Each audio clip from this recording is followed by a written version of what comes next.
আসসালামু আলাইকুম, কেমন আছেন সবাই? আশা করি সবাই অনেক ভালো আছেন। আজকে আমি এখানে একটি বোরকা সামনের দিকে সম্পূর্ণ ফাড়া দিয়ে তৈরি করেছি। সেটা কিভাবে কাটিং করেছি সেটাই আজকে দেখাবো। পাঞ্জাবি শেরওয়ানি কলার দিয়ে সামনের দিকে ফাড়া দিয়ে পুরোটাতে বোতাম দিয়ে তৈরি করেছি, আর হাতার মধ্যেও বোতাম ব্যবহার করেছি। এই বোরকাটি তৈরি করতে 3.5 গজ কাপড় লেগেছে। একটি জর্জেট একটি কাপড় আমি 3.5 গজ ব্যবহার করেছি, 2.5 হাত বহরের কাপড়টি। প্রথমে সম্পূর্ণ কাপড়টাকে খুলে নিব। খুলে নিয়ে কাপড়ের যে দিক থেকে লম্বাটা আছে তো সেই দিক থেকে 2 বাজে ভাঁজ করে নিব। তারপর আবার চৌড়ার দিক থেকে আবারও 2 বাজে ভাঁজ করে মোট 4 বাজে ভাঁজ করে নিব। প্রথমে আমি লম্বার ভাঁজ করে তারপর এই চৌড়ার দিক থেকে আবারও 2 ভাঁজ করে নিচ্ছি। এখন আমার কাপড়টা মোট 4 ভাঁজ করে রয়েছে। তো এখন এখান থেকে আমি লম্বার মাপটা দিয়ে নিব। আমি যে বোরকাটা তৈরি করব সেটার লম্বা হবে 49 ইঞ্চি। আরও 2 ইঞ্চি বাড়িয়ে নিয়ে 51 ইঞ্চিতে মার্ক করে দিব। এখন নিচের চৌড়াটা মেপে নিচ্ছি। নিচের চৌড়াটা হয়েছে আমার 44 ইঞ্চি, মানে 2 ভাঁজ করে 44 ইঞ্চি, সামনের পার্ট এবং পিছন পার্ট 44 ইঞ্চি, তাই 4 ভাঁজ করে 22 ইঞ্চিতে মার্ক করে নিচ্ছি। তো লম্বার 51 ইঞ্চিতে উপরের দিকে মার্ক করে দিলাম। এখন এখান থেকে ফুটের মাপ নিয়ে নিব। ফুটের মাপ দিব 7.5 ইঞ্চি। তো আবারও নিচের দিকে 7.5 ইঞ্চিতে আরেকটা মার্ক করে দিয়েছি। এটা গলা সহ ফুট হবে, যেহেতু আমি কলার দিব তাই ফুট একটু 1/2 ইঞ্চি বাড়িয়ে নিয়েছি। এখন আর্মহোল লম্বা দিয়েছি 8 ইঞ্চি, আর বডি চৌড়া দিয়ে রয়েছে 42 ইঞ্চি।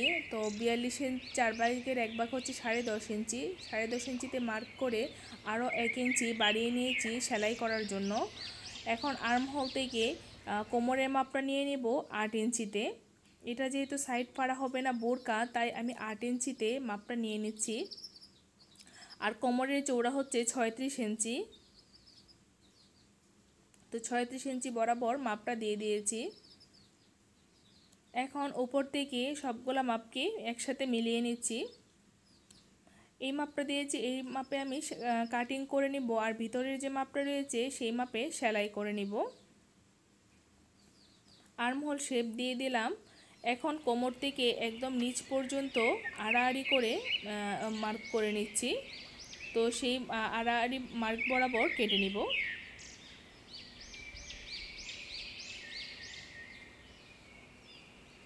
তো এখন সম্পূর্ণটা কেটে নিচ্ছি।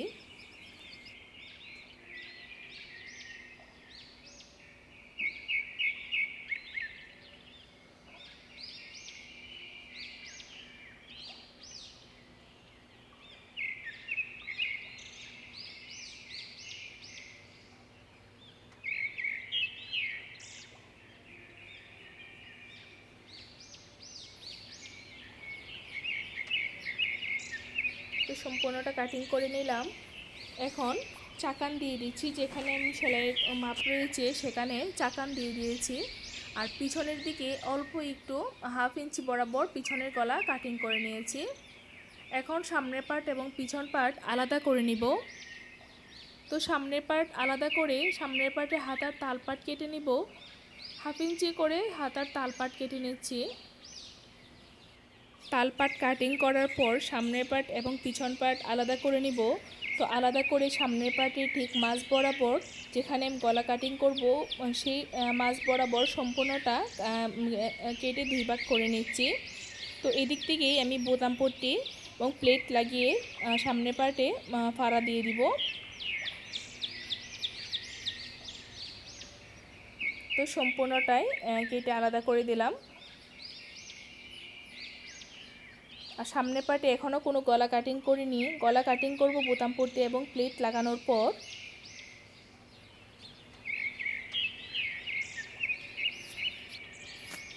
এখন হাতা কাটিং করে নিব। হাতার লম্বা রয়েছে 20 ইঞ্চি, আরও 2 ইঞ্চি বাড়িয়ে 22 ইঞ্চিতে মার্ক করে নিয়েছি। এখন নিচের দিকেও আরও 22 ইঞ্চিতে রেখে আর 3.5 ইঞ্চি কমিয়ে নিয়েছি হাতার শেপ দেওয়ার জন্য। আর হাতার মোহরাটা রয়েছে 8 ইঞ্চি। তো এখানে যেহেতু দুইটা হাতা কাপড়টা 4 ভাঁজ করে রয়েছে, তাই 4 ইঞ্চিতে মার্ক করে নিচ্ছি। আর হাতার মোহরার এখানে আমি দুইটা টিপ বোতাম দিব, এর জন্য 3 ইঞ্চি পাড়া রাখবো। তো 3 ইঞ্চি উপরের দিকে আর মোহরা থেকে 3 ইঞ্চি উপরের দিকে আরেকটা মাপ দিয়ে দিচ্ছি।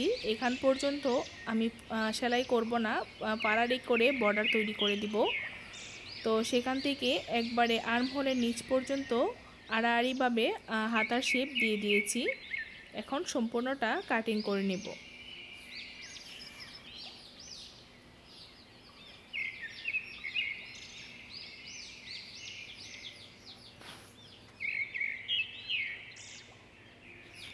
এখন হাতার কাপড়টাকে খুলে এখান থেকে 4 তালপাট কাটিং করে নিচ্ছি।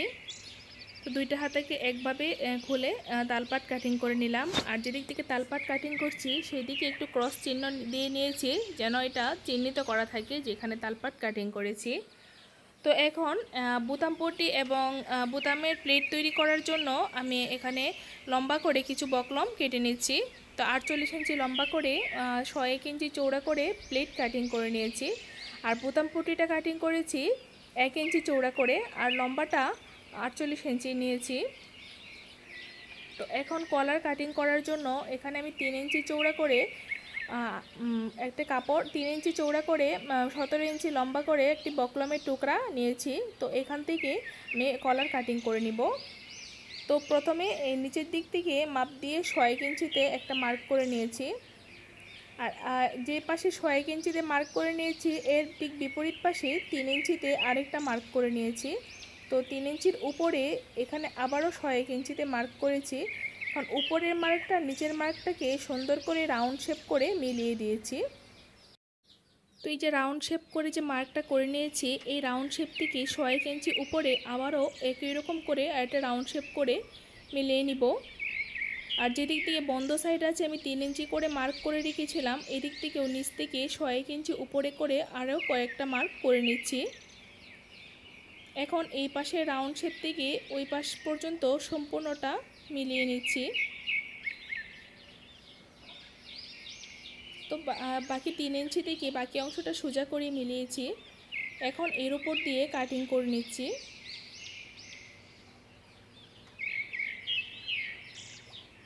তো সবগুলা মাপে মাপে কাটিং করে নিলাম।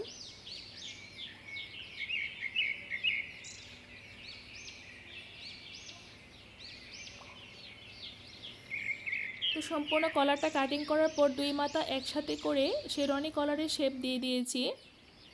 তো এখন আবারও মেপে দেখে নিচ্ছি কলারের মাপ ঠিক আছে কিনা। এখন 10 ইঞ্চি চৌড়া করে 18 ইঞ্চি লম্বা করে এক টুকরা কাপড় নিয়েছি, এর মধ্যে কলারের পিস্টিংটাকে বসিয়ে আয়রন করে দিব যাতে কাপড়ের সাথে শক্তভাবে লেগে থাকে। তো এখানে আমার সম্পূর্ণ কাটিংটা করা হয়ে গেছে। বাকি সেলাইটা আমি পরের ভিডিওতে দেখাবো সম্পূর্ণটা কিভাবে সেলাই করেছি। আমার ভিডিওগুলো যদি আপনাদের কাছে ভালো লেগে থাকে তাহলে প্লিজ আমার চ্যানেলটি সাবস্ক্রাইব করবেন। আর ইতিমধ্যে যারা আমার চ্যানেলটি সাবস্ক্রাইব করেছেন তাদেরকে অসংখ্য ধন্যবাদ। আল্লাহ হাফেজ।